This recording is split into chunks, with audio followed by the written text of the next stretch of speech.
This is the White Coat Investor Podcast, Milestones to Millionaire, celebrating stories of success along the journey to financial freedom.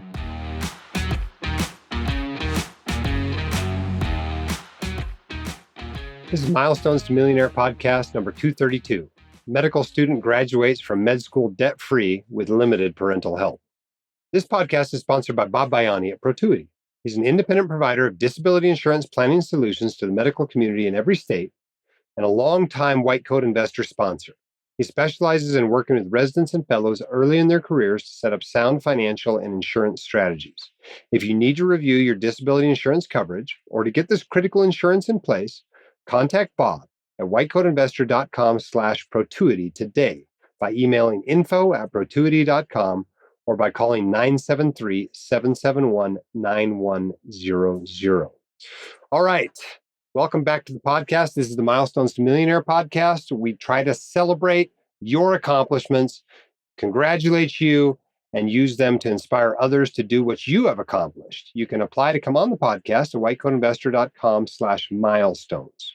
Okay, something I wanted to make sure you knew about was this company we partnered with called Boldin, Boldin. You can learn more at whitecoatinvestor.com/Boldin. It's considered a perfect companion for DIY investors, especially if you want to use it alongside something like our Fire Your Financial Advisor course. You can empower yourself as a DIY investor to take control of the variables that impact your wealth, retirement timing, and long-term financial security.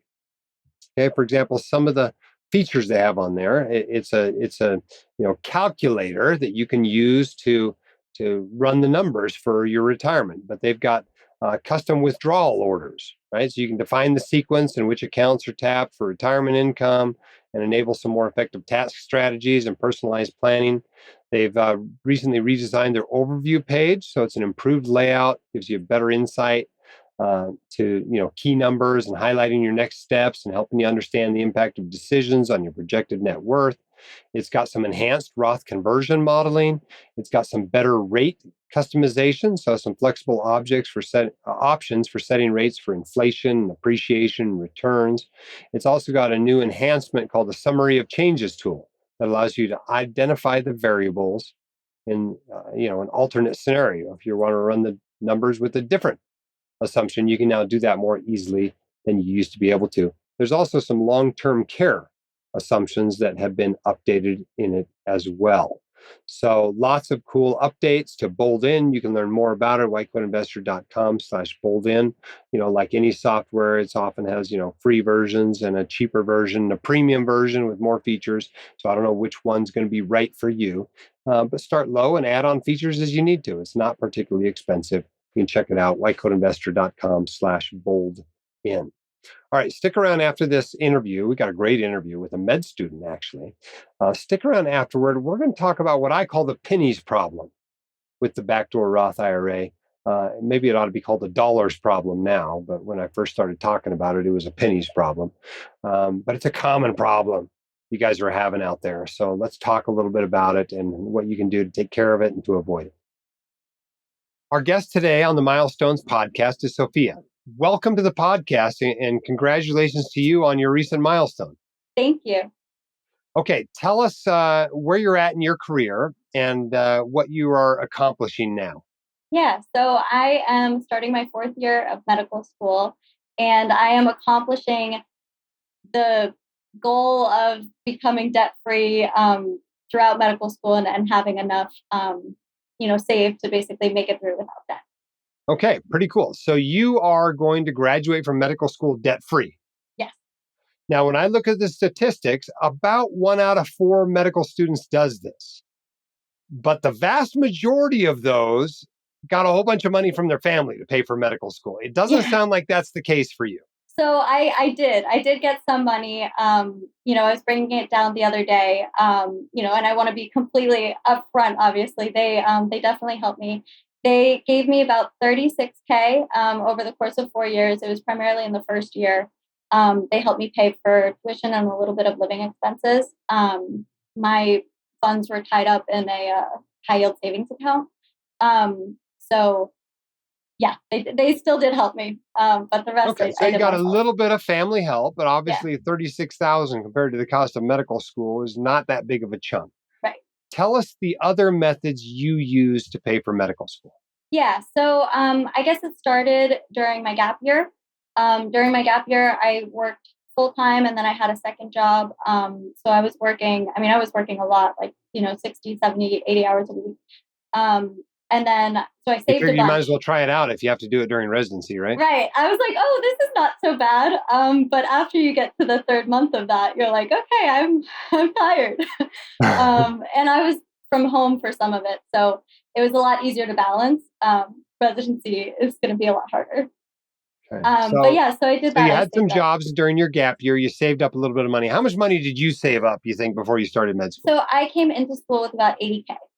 80,000 of your money plus the 36 of your parents, or Yes, including the 36 from your parents? plus. Wow.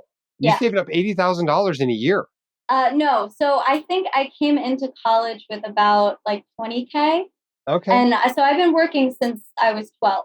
So your net And I've worth been went up saving. during undergraduate? Yes. Well, That's pretty cool. from my gap year too. But yes, Yeah. I've been working. I worked throughout undergrad and Where's my kids? I got to get them in here to listen to this interview. yeah, I tell them all the time, you know where money comes from? Money comes from work, and you've just proved it. You yeah. worked hard, saved up a bunch of money for med school. You got a little bit of help from your parents. Okay, what else? So that's what I did before med school. Before med school, I was considering joining the Army. I was going to do the HPSP, which I believe is what you did. And I was really considering it. I was, going through the pros and the cons and seeing how it would work in with my life. And I got to the point where I kind of decided that, I couldn't commit to something at the age of 24, 25, for a contract that I would have to start at the age of 32. I definitely want a family. I didn't want to put that at risk. So it entered my mind, but I put it on the sidebar for the time. And so I just planned to work during medical school, and then the rest would go on loans. So I started doing, I continued waitressing 1 day per week. They were okay with decreasing my hours. And then I just picked up whenever I could. And then I also worked, my parents have an Airbnb. So I did the calendar and the messaging for them. It wasn't a lot of time and it wasn't a lot of money, but it still contributed.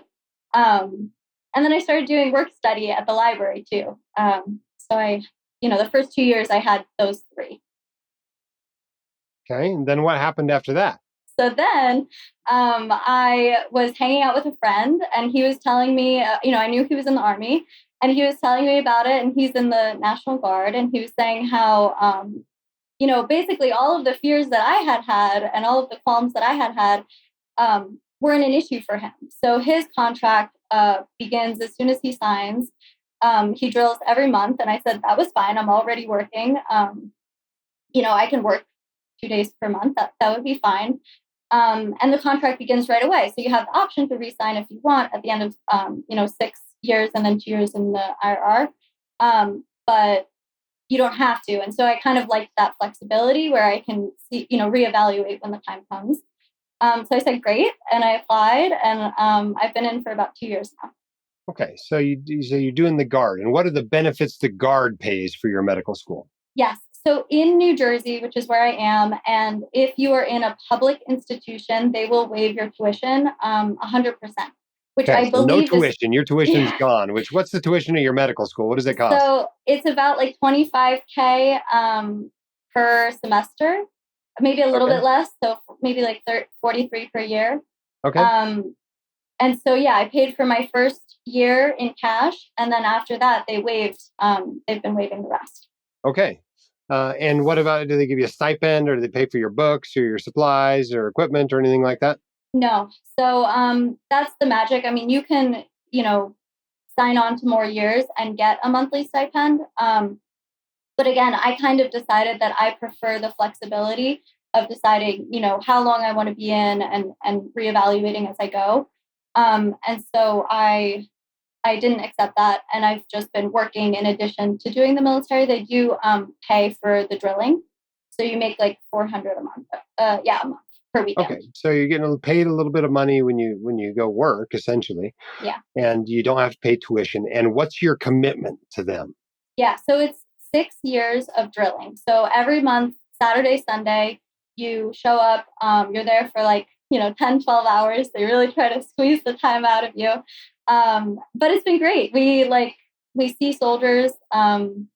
It's been great. So you do that once a month for 6 years. And then after that, you're in the IRR, which is it's basically a reserve component. And I believe you don't drill, but you could be called. Yeah, IRR is this theoretical thing that almost never gets used. Yeah. A lot of HPSP people have a little IRR commitment hanging over them when they leave, and usually never have to do anything for that. But I mean, theoretically, you could be deployed during your 6 years, right?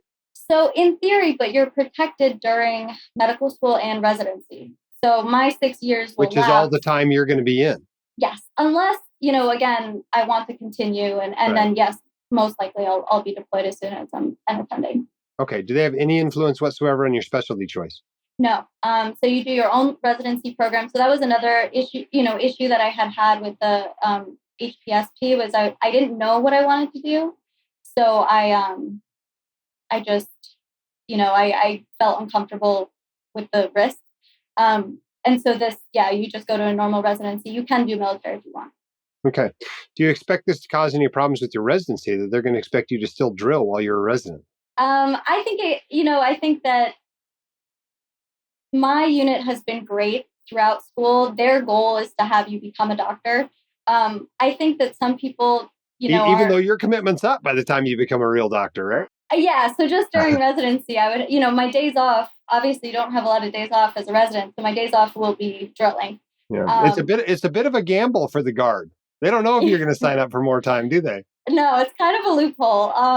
But I think that, they've treated me very well. I've had a great experience. So I think that's maybe their win. Okay. But yeah, and then residency programs, I think, you always have to kind of think about how they view it. And I guess we'll see when I apply.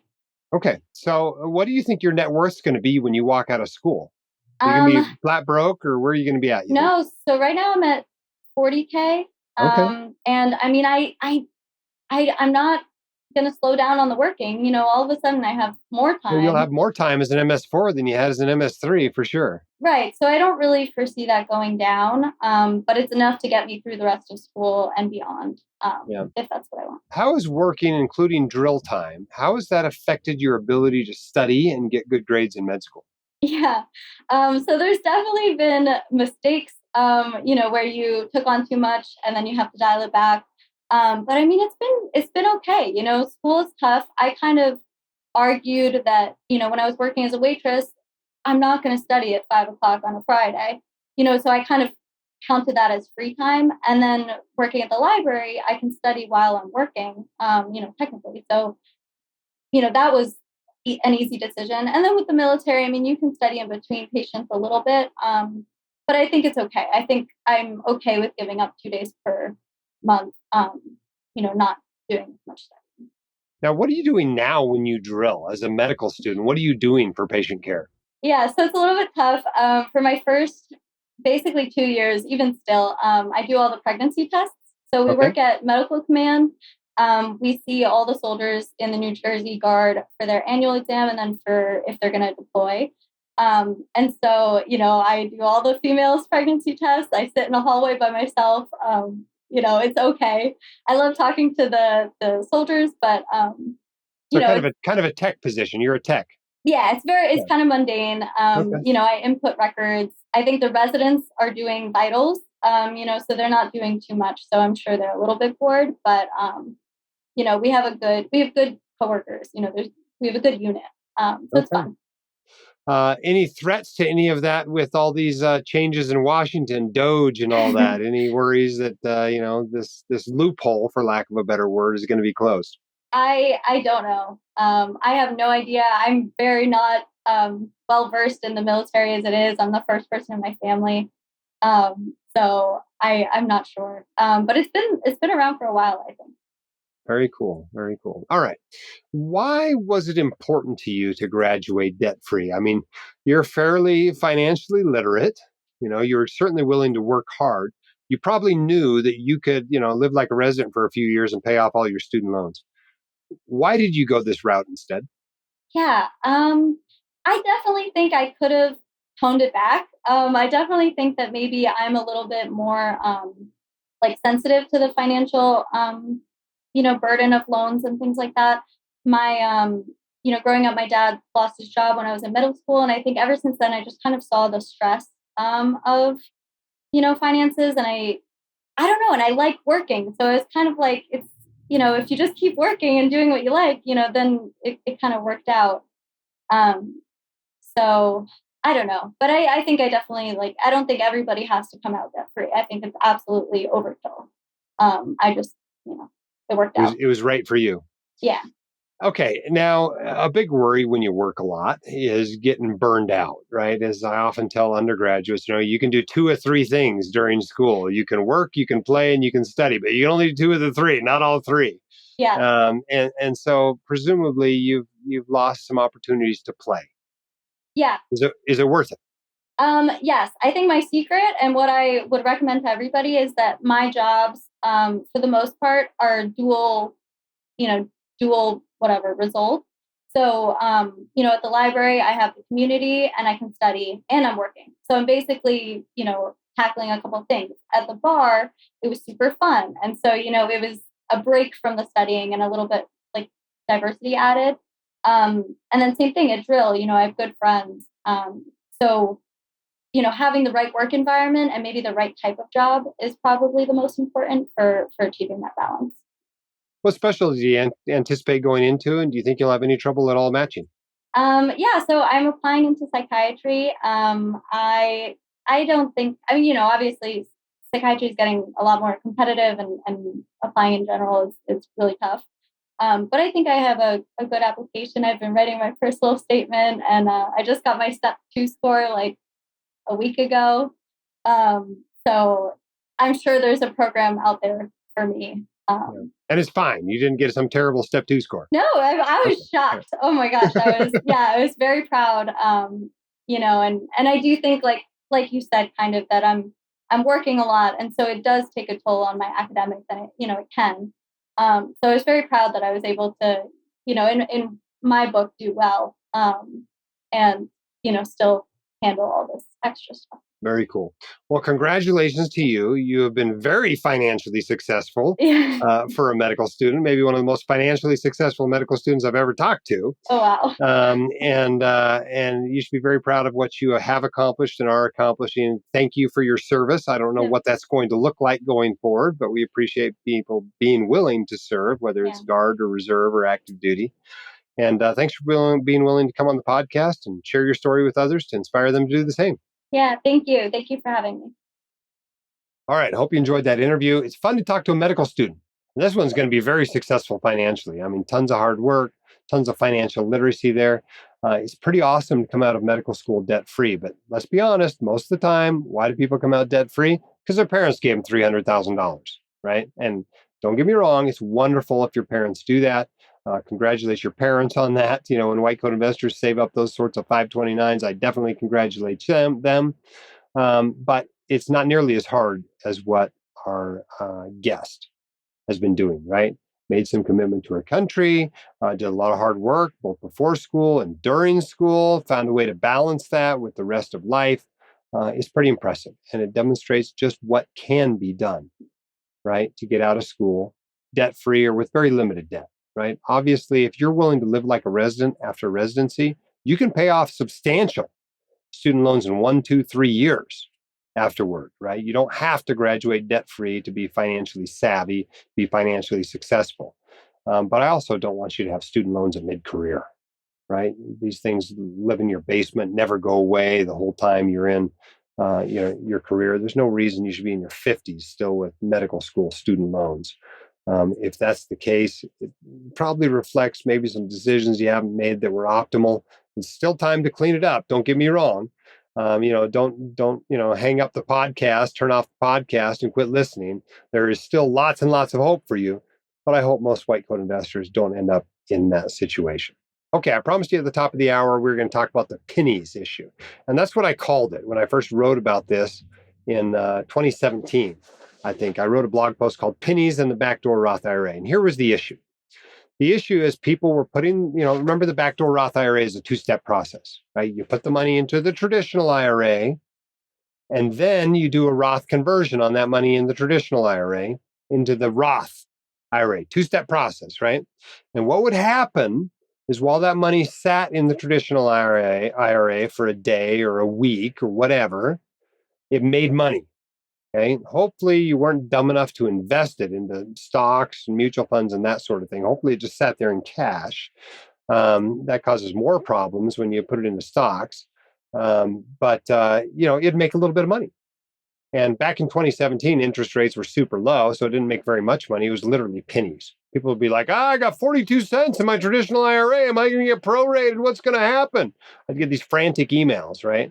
Well, technically you get prorated, but it was on 42 cents. That rounds down to zero. So you're really not getting prorated, but people worried about it. The solution to it was to just go do a second Roth conversion, whether that was 42 cents or whether that was $1.50 or whether that was $25 or $400 or whatever it was. You just convert that. Okay, you already did the big Roth conversion of your $7,000 or whatever. Now you're converting the $18 in interest that it earned while money sat in there. Now that $18 is going to be taxable, right? That doesn't come over tax-free like the rest of the backdoor Roth IRA, but you got to pay taxes on that $18. But the best way to clean it up is to just do a second Roth conversion that same year. And the sooner you do it, the better, the less it's going to cost you. So do that second conversion, go back and look after you do your backdoor Roth IRA, see what money is still in the traditional IRA and convert it over to the backdoor Roth. Now, if you don't do that, it's not the end of the world, right? Yes, you're going to be prorated, right? But what are you getting prorated? Well, in essence, you're paying tax on $18, right? It's not a big deal. And next year, when you do a Roth conversion, you can just convert that $18 with your next $7,000 that you did with your backdoor Roth IRA the next year. It's not a big deal. Okay. So don't stress about money that either gets left behind in there or money that you subsequently realize is left behind and move before the end of the year with another Roth conversion. It's not a big deal either way. You don't want to have thousands and thousands of dollars in a traditional IRA. That's going to cause you a pro rata problem. It makes it maybe not even worth doing a backdoor Roth IRA every year. But if you got $5 in there or 42 cents or $20, it's really not that big of a deal no matter what you do. Okay. Now, what you don't want to do is invest that money in the traditional IRA because one of two things is going to happen. Either you're going to make a whole bunch of money in the day or week or month or whatever in between your contribution to the traditional IRA and your conversion to the Roth IRA, and you're going to have to pay a bunch of taxes on the money. Or what often happens is you lose money. You invested the money in something that can go down in value, and it went down in value. And then now you're like, well, what do I do? Do I convert it? Well, if you convert it, you're going to be carrying that loss forward on the paperwork on Form 8606 every year, which is kind of a pain. Eventually, it may be eaten up by these $5 or $10 amounts that people have to convert as a second conversion every year. Maybe you can eventually use up your loss doing that, but it's just a pain, right? Don't invest the money in the traditional IRA. Just leave it in cash, right? A money market fund or whatever the cash account is, the sweep account, and wherever you're doing the IRAs, just leave it in cash until you convert it, then invest it, okay? Because otherwise it's kind of a pain to deal with, okay? So the process is put cash into your traditional IRA, convert it as soon as possible to the Roth IRA, and then invest it. Okay, do it in that order. I promise it'll make your life a little easier. It'll make your paperwork a little bit easier, and you won't have to write me frantic emails about it. So thanks for paying attention to the proper way to do a backdoor Roth IRA. It's worth doing, right? I mean, it's $7,000 for you, it's $7,000 for your spouse, whether they're working or not. And all that money after compound interest applies to it over decades, is a substantial amount of money in that Roth account. It's worth doing. You just got to understand the little bit of nuances to doing it. All right. Our sponsor for this podcast is Bob Baiani at Protuity. One listener sent us this review. Bob had been absolutely terrific to work with. Bob's always quickly and clearly communicated with me by both email and or telephone with responses to my inquiries, usually coming the same day. I have somewhat of a unique situation, and Bob has been able to help explain the implications and underwriting process in a clear and professional manner. contact Bob at whitecoatinvestor.com/protuity, PROTUITY. You can email info@protuity.com. You can call 973-771-9100. But the bottom line is the biggest problem with disability that doctors have, disability insurance, is they don't buy it. Okay. You almost surely need disability insurance, especially if you're a young doctor, if you're a sole earner, if somebody else is dependent on your income, if you're not already financially independent, you're depending on your income. You need to get disability insurance in place. Bob can help you do it. whitecoatinvestor.com/protuity. All right. Thanks for listening to this podcast. We're glad you're here. It's not much of a podcast without an audience. And we're grateful for you. We're grateful for the work you do day to day. Every time I go see a doctor for myself or somebody else, I'm reminded just how important the work that you do is. It really does matter. Thanks for doing it. Let's help you be financially successful and help you do well while you're doing good. Let's see you next time on the Milestones to Millionaire podcast. The hosts of The White Coat Investor are not licensed accountants, attorneys, or financial advisors. This podcast is for your entertainment and information only. It should not be considered professional or personalized financial advice. You should consult the appropriate professional for specific advice relating to your situation.